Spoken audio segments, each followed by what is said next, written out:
Anda sedang menyaksikan podcast dan YouTube kisah-kisah seram yang disampaikan oleh Casey Champion dalam Malam Seram.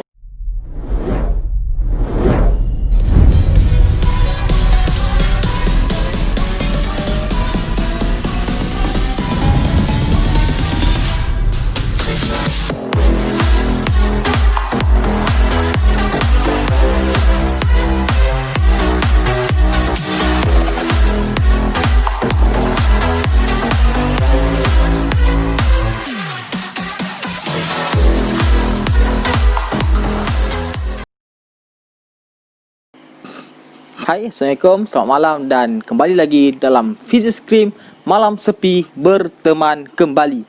So, sekarang dalam pukul berapa, Fizi? Dan pukul apa sekarang?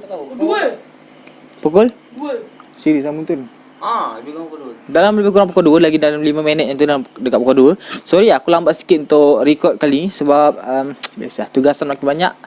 Dan assignment pun makin mencabar dengan ODL ni. Aku dengan internet pun kadang-kadang on tak on memang sakit juga Tapi nak buat macam mana kan, lecturer yang mengajar kita lagi sakit, so kita kenalah hadap kan. Pagi tadi aku teman ayah aku pergi Skincan dan aku pergi 7E. Aku terjumpa satu ni tau, rupa-rupanya boy dah keluar episod isu kelima untuk musim kedua. Okay, yang sebelum ni dia gambar boy api boy blaze. Tapi kali ni boy apa nama dia? Boy ice. Nampak cantik memang cantik gila dia punya dah. Aku memang suka gila siapa tayar lukis ni. Dapatkah boy merungkai misteri Snowasis tersebut dan dapatkan kembali bahan-bahan yang telah hilang. Okey, diorang sebenarnya nak cari bahan untuk chef tu masak.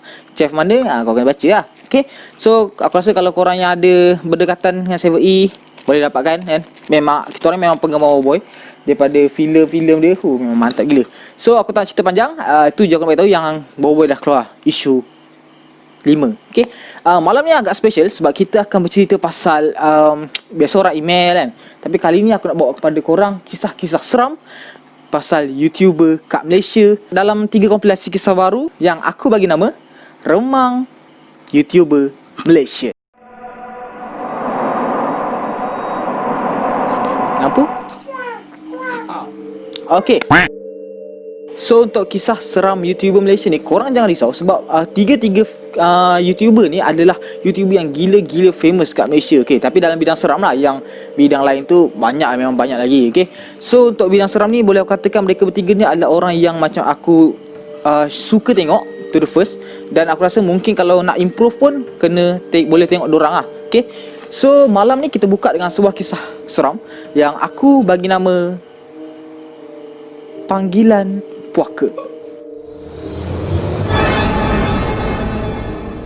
So Panggilan Puaka ni dia berlaku kat salah seorang DJ radio yang asalnya DJ radio, lepas tu dia bertukar bidang ke YouTuber, yang mana dia ni orang kata dia ni daripada Singapura dan dia memang gila-gila famous lah. So aku rasa memang korang akan tahu bila kau dengar ni. Anda sedang menyaksikan podcast dan YouTube kisah-kisah seram yang disampaikan oleh Casey Champion dalam Malam Seram. Gitu. Lepas tu dia ada lagu Ku Hilang Arah. Tu memang aku memang suka gila apa tu. Lagu tu remang ni. So kisah ni dia berlaku masa Casey masih bekerja dekat MJ12. Okay, kalau kau tahu yang MJ12 tu adalah sebelum dia tukar bidang ke YouTube ni. So malam tu dia macam biasa DJ lain sedang memutarkan lagu, lepas tu bercerita kisah seram yang disampaikan oleh para peminat kan. Malam tu tiba-tiba Casey dia dapat satu call tau. Kau bayangkan dia tengah cakap macam ni, macam agak seram pengalaman daripada Encik Syazani. Kalau saya lah saya tak tahulah macam mana. Saya rasa kalau saya dalam situasi tu, saya mungkin dah lari. Tapi dia agak berani sebab dia sanggup jenguk lagi baru dia bergerak. Macam tu dia tengah cerita lepas tu okey, kita akan putarkan sebuah lagu selepas ini dan kita akan sambung dengan panggilan daripada penonton semua. Okey, lepas tu dia mainkan lagu main kan. Dan jadikan cerita malam tu dia putarkan lagu lah, buat macam biasa. Dan tiba-tiba dia terima satu email. Dia terima satu panggilan. Ni aku bagi tahu awal kisah ni ringkas gila. Tapi seram tau. So malam tu lepas dia nyanyi putarkan lagu, tiba-tiba dia dapat panggilan lah. Okay, kita akan teruskan dengan sebuah panggilan daripada penonton. Hello, siapa di talian? Macam tu. Lepas tu dia dapat hello Casey. Macam tu suara makcik. Hello Casey. Lepas tu siapa di talian? Lepas tu makcik kata ini Cik Sharifah. Okey, Cik Sharifah, ada apa-apa kisah nak dikongsi? Lepas tu dia dalam talian tu, kau terbayang tak? Dalam talian tu dia dengar Cik Sharifah cakap macam ni. Anak, sini dah dapat call. Macam tu. So aku berkemungkinan si Makcik Sharifah ni dia call Casey supaya anak dia boleh cerita, ataupun berkemungkinan dia punya adik-beradik nak cerita kat Casey. Okay, lepas tu bila dapat panggilan tu, Nah, cepat masuk. Tengah dia cerita, tiba-tiba panggilan senyap tau. Casey ni apa lagi kan? Casey, Cik Sharifah, Kak Sharifah ada di talian ke? Dia tak dengar bunyi tut macam tu. Dia kalau macam tut, tu mati lah tu. Tapi dia dengar. Lepas tu si Casey macam, kenapa ni kan? Gangguan talian kot. Cik Sharifah, masih ada talian? Tak ada orang nyaut. Tiba-tiba keluar satu suara macam ni. Casey. Lepas tu si Casey ni macam ni. Aku dengar, aku dengar memang seram gila. Casey ni cakap, siapa di talian? Cik Sharifah ke? Ada apa-apa kisah nak kongsi? Makcik ni sambung lagi. Casey, ni Cik Mina. Macam tu. Lepas tu si Casey ni macam, Encik Sharifah, siapa di talian? Tadi Cik Sharifah yang call. Ni siapa Boleh saya tahu siapa di talian? Ada cerita nak dikongsi? Lepas tu makcik ni kata, Casey, dengar ya. Macam tu. Dengar dulu apa makcik nak cakap. Dia melirik tau. Dia setiap kali cakap, Mak, dengar dulu makcik nak cakap. Macam tu. Dengar dulu makcik nak cakap sikit. Lepas tu Casey ni dia macam, bila perempuan tu cakap, Casey terus menyampuk tau. Siapa ni Kalau ada apa-apa kisah nak dikongsi ke? Macam tu. Casey waktu tu aku memang dah dengar suara dia agak sedikit macam garang macam mungkin orang nak main-mainin. Macam, Casey dengar dulu tau. Pak, panggilan putus. Aku tak tahu Casey yang putuskan atau makcik tu yang putuskan. Lepas tu di akhir video tu, Casey cuba cakap macam ni kat penonton, macam ni. Anda saksi tadi yang call Makcik Sharifah, tiba-tiba ada suara makcik lain. Anda saksi kan?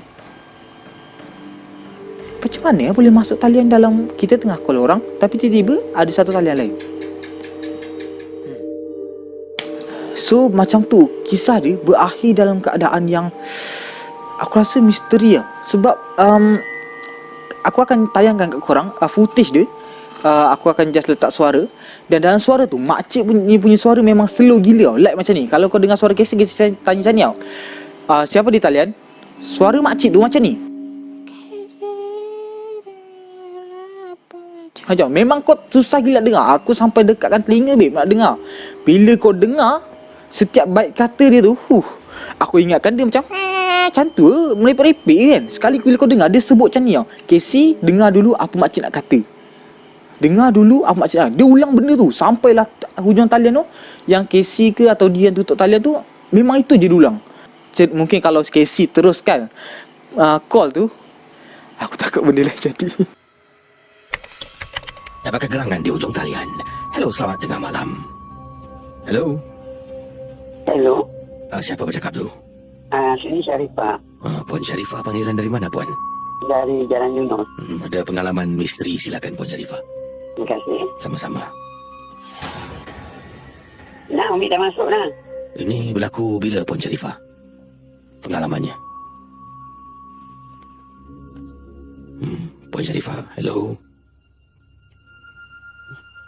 Puan Sharifah? Hello?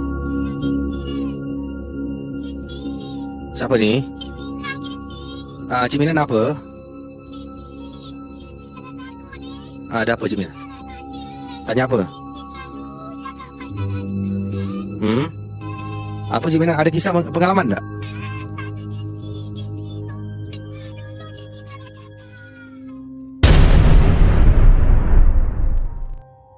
Okey, kita teruskan dengan kisah YouTuber kedua. Yang sebuah kisah yang aku dia macam seram juga ah. Dia macam kau tahu like kita orang dalam studio kan, tengah record, dia pun dalam studio end up kena kacau. So kisah ni kita teruskan dengan tajuk yang aku bagi nama video viral.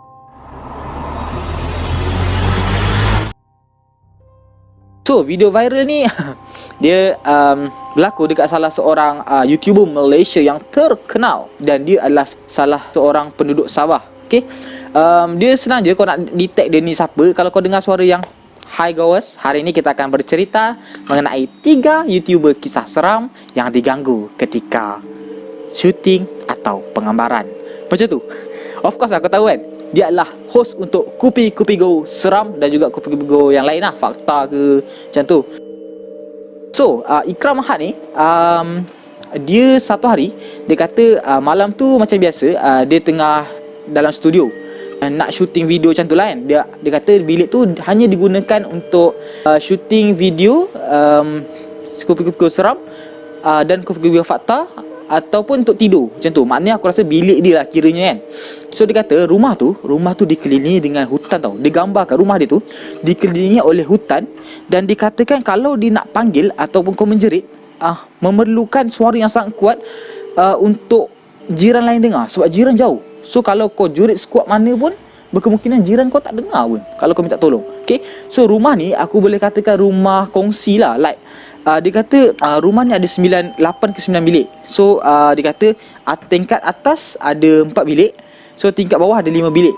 Dia kata dekat tingkat atas hanya dia, Ikram Ahad ni, yang abang Kupi-Kupi Go ni, dia seorang je yang tinggal kat tingkat atas. Yang lain dia kata bilik 3 ni yang kosong ni, penghuni bilik yang asal dah pindah. So yang kat atas tinggal dia, bawah tu adalah orang-orang lain yang dia kata memang jenis yang tidur awal, tak berjaga malam. Kau bayanglah Kupi-Kupi Go kan, macam mana dia dah lebih kurang setiap hari dia ada konten dan dia kena edit cepat. So berkemungkinan dia akan berjaga malam lah. So dia kata kawan dia datang malam tu, dia sembang lah macam jom masuk bilik studio aku lah, sini kacau lah. Dia masuk bilik dia kan. So nak jadikan cerita, dia ajak kawan dia macam jom kita masuk bilik, sini takut kacau orang, jom kita tak apa-apa, kita sembang dalam bilik. Okay, tapi dia tak cakap macam ni, dia cakap sabar dia lah kan. Lepas tu Ikram ni dia bawa lah member dia masuk bilik kan.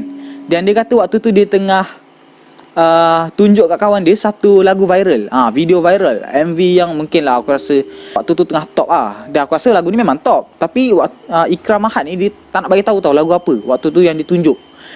Dia bagi hint macam ni, yang just humming. Dia kata okay lagu ni macam ni.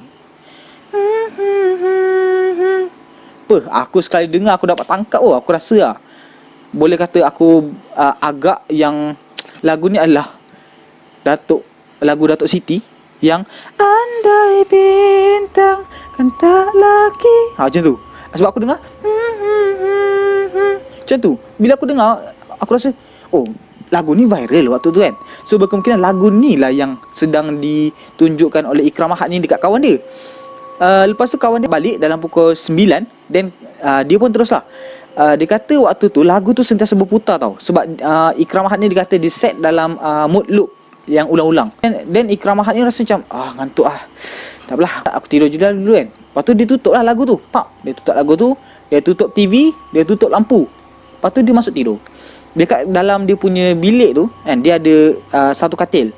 Katil dia ni sebelah adalah beranda, yang keluar tu tingkap, dan sebelah tu mungkin pintu lah untuk keluar kan. So dia tidur. Dia tengah tidur, dia kata malam tu dia mimpi ngeri tau. Dan dia tak tahulah, dia tak bercerita dia mimpi ngeri apa. Tapi dia kata dekat dalam mimpi dia tu, aku rasa mungkin penghujung mimpi, dia kata dia nampak ada seorang tua janggut putih. Ni cerita betul-betul weh. Dia kata dia orang tu pesan dekat dia, anak, nanti lepas bangun tidur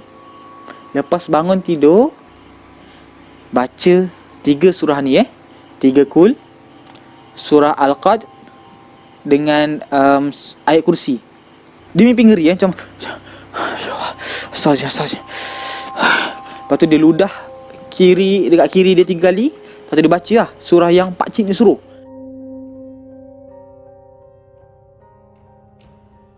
Firasat Ikram Mahat waktu tu, dia kata yang berkemungkinan lah pakcik ni nak bagi tahu ada benda dalam bilik dia tu. Sebab tu dia kata lepas kau bangun ni baca ayat-ayat ni supaya kau tak kena. So Ikram Mahat ni baca. Okey, cukup. Lepas tu dia kata okey, sambung tidur. Tengah sambung tidur, dia tidur dalam keadaan dia tutup muka tau. Tutup muka. Lepas tu dia terdengar lagu. Aku tak cakap lagu Datuk Situ tu berhantu, tapi berkemungkinan sebab lagu tu lah yang dipasang waktu tu. Benda tu dengar, ambil lagu tu macam tu. Lepas tu lagu tu bermain tanpa laptop tu main baik. Ini memang khas dia yang menyanyi. Dia menyanyi, Ikram Mahat ni kata dia terdengar sebab dia baru bangun. Tak mungkin dia mimpi lagi. Lepas tu dia dengar ada bunyi orang nyanyi benda tu dekat sebelah kanan. Sebelah kanan dia beranda, babe. Lepas tu dia kata macam, ya Allah, kenapa benda ni? Lepas tu dia dalam keadaan hati dia kata macam, tak apalah, tak apa. Itu mungkin dia tersinggah je. Dia nyanyi lagu tu macam jalan-jalan. Lepas tu dia dengar lagu Datuk Siti tak sedap kan. Dia tangkap lagu tu. Lepas tu dia nyanyi. Mungkin dia ingat Ikram Mahat kata, mungkin dia singgah je. Tak apa, terus blah je, blah. Itu. Lepas tu selang beberapa minit dia cuba nak senyap. Okey, kanan tu senyap, babe. Okey, bunyi tu alhamdulillah dah settle, hilang. Tiba-tiba kat bunyi kiri pula. Lagi tadi kat beranda, babe. Kalau kat beranda tu dia kat luar rumah, berkemungkinan kat luar rumah. Ini lah kiri dalam bilik, babe. Dalam bilik. Lepas tu dia kata, dah cuak, tolonglah belah. Lepas tu dia tetap tutup tau. Dia tak nak tengok. Sebab kalau aku tak nak tengok, babe. Lepas tu dia tak nak tengok. Lepas tu tiba dia dengar ada bunyi kat depan dia, babe. Kau bayangkan dia tengah tidur, tutup muka, bunyi kanan. Lepas tu hilang. Muncul bunyi kiri pula. Bunyi kiri hilang. Depan muka, babe. Depan muka dia dengar ada bunyi yang macam kucing bergaduh tu. Bunyi yang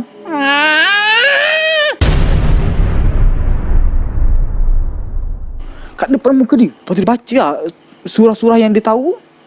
Baca ayat kursi. Dan dia kata dia baca ayat kursi tu sebaris je tau. Dan dia rasa memang gempak gila waktu tu. Sebab dia baca sebaris, benda tu terus hilang. So dia rasa macam, ya Allah, hebatnya surah ayat kursi ni lah. Lepas tu dia kata benda tu hilang.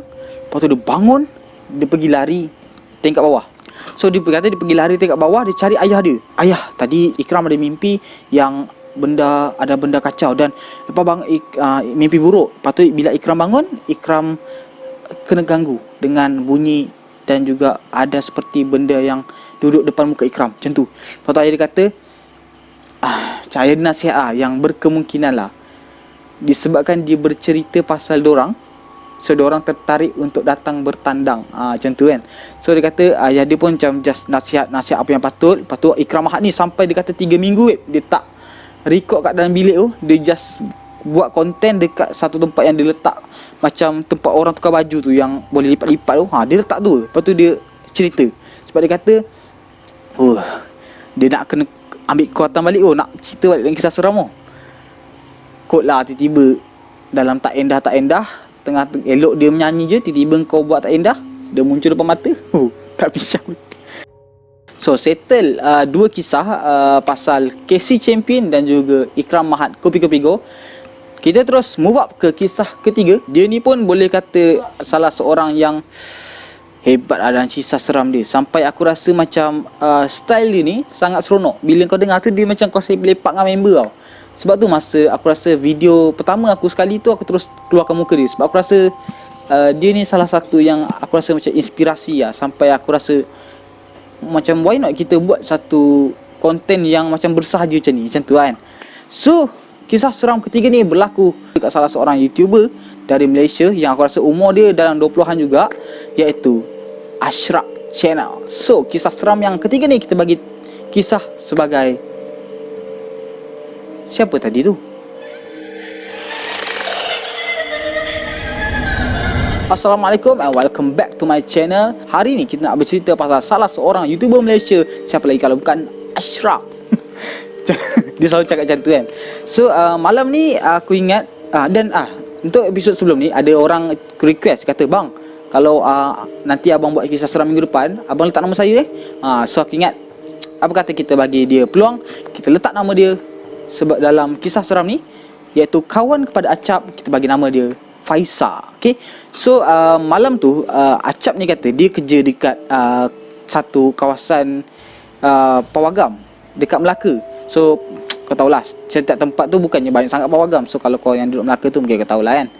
So dia kata dia kerja kat situ dan macam biasa dia kata kat situ memanglah ada cerita-cerita yang macam dengar ada lepas kemas-kemas kat pawagam tu, tiba-tiba ada orang kat belakang tu masih duduk lagi. Kau tahu kan, pawagam dah tutup, tiba-tiba dia nampak ada seorang bertinggi kat situ. Lepas tu ada lagi dia dengar macam bunyi baby, ada yang dengar orang berlari atas siling semua, macam-macam lah. Tapi Ashraf ni tak pernah kena. So sampailah satu malam giliran Acap untuk diberi salam perkenalan. Okay.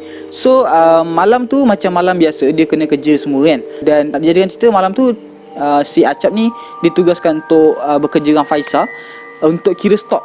So kata, okey lah, jom kita kira stok kat belakang bangunan. So, pergi kat tempat kawasan stok tu. Diorang pun kira, diorang kata diorang terlupa bawa kalkulator.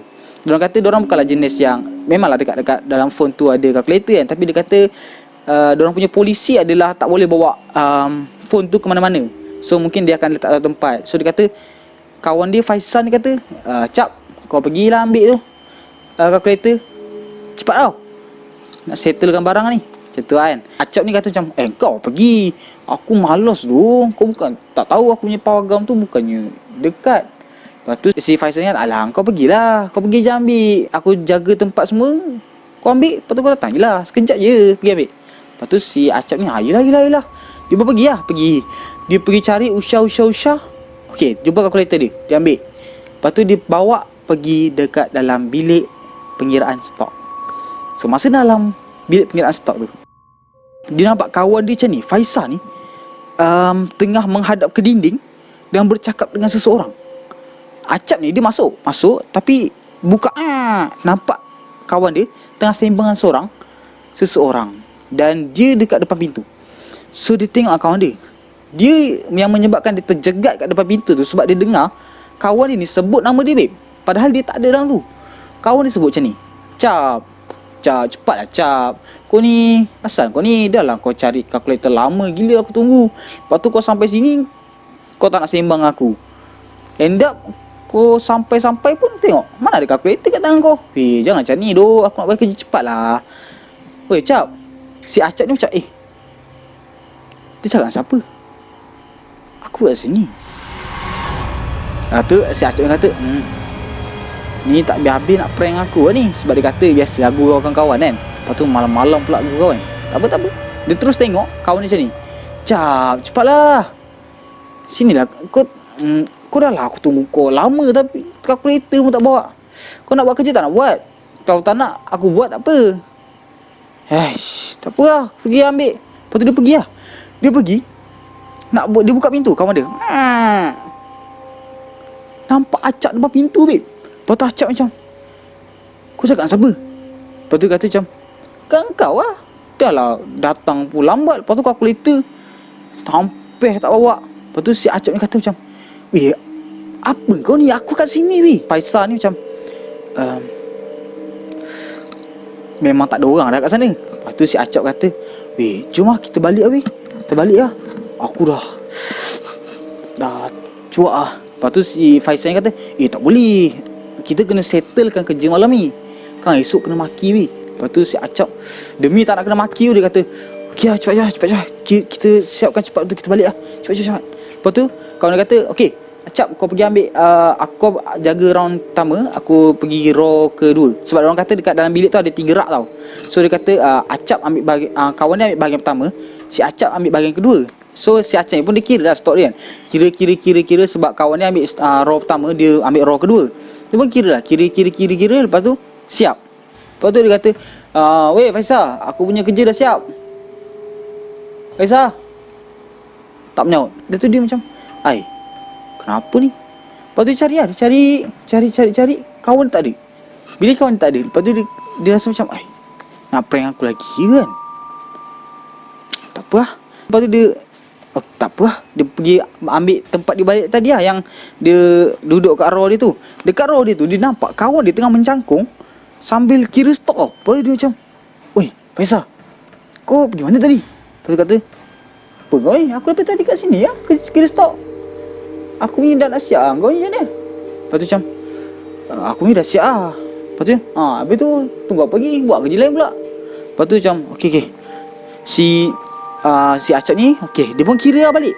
Kira lagi untuk stok yang lain kan. Kira. Dia dengar ada orang ketuk pintu. Tup. Untuk masuk ke store tu, dia ada pintu kan. So dia dengar ada orang ketuk. Tup. Lepas tu si Acap ni, Faisal, tengok je apa kat pintu tu, tolong buka.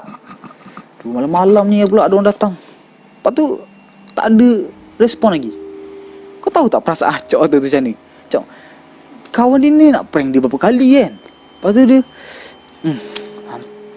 susah betul lah. Lepas tu si Acap ni pun pergilah kat pintu. Sebab dia kata, dia buka pintu, dia pergi kat pintu. Then masa dia buka pintu daripada bilik tu, yang aku dapat bayangkan, dia buka pintu, dia nampak dekat pintu lagi satu yang Lucina, dia nampak Faisal tengah berdiri sambil pegang kalkulator.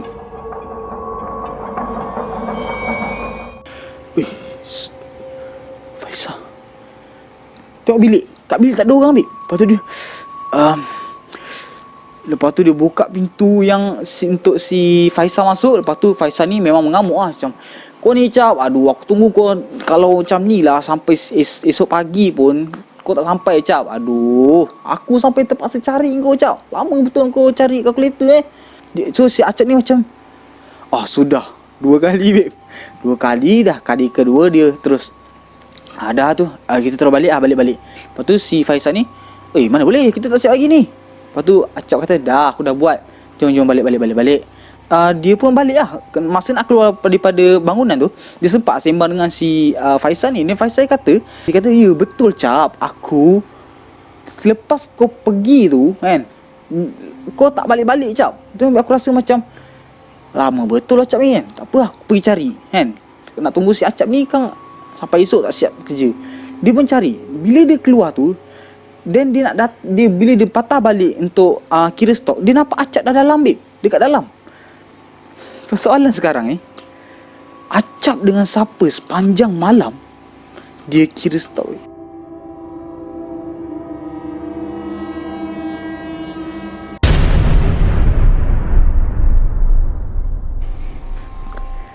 Dia dengan siapa? So tamat sudah kita punya malam sepi berteman kembali ni. Aku harap korang seronok lah ditemani dengan kisah-kisah seram oleh YouTuber yang terkenal kat Malaysia ni. Okay, kita ada KC Champion, kita ada Ikram Mahat Kepigo dan juga Ashraf Channel. Okay, so aku rasa sampai situ je untuk episod kali ni. Aku tak tahulah, aku harap nanti aku tak adalah kena ganggu stroke macam diorang kan. Acap tu paling teruk aku rasa. Harap fizik skrim tak kena lah. Okay, kita doakan yang baik-baik je. Okay, sekali lagi aku nak ingatkan korang, kalau korang nak dapatkan Boboiboy untuk isu kelima ni, isu kelima musim kedua, pastikan korang boleh dapatkan dekat 7E berdekatan dan juga kedai buku berdekatan. Aku rasa ada je kot. Okay, sampai situ je. InsyaAllah kita jumpa dalam episod akan datang.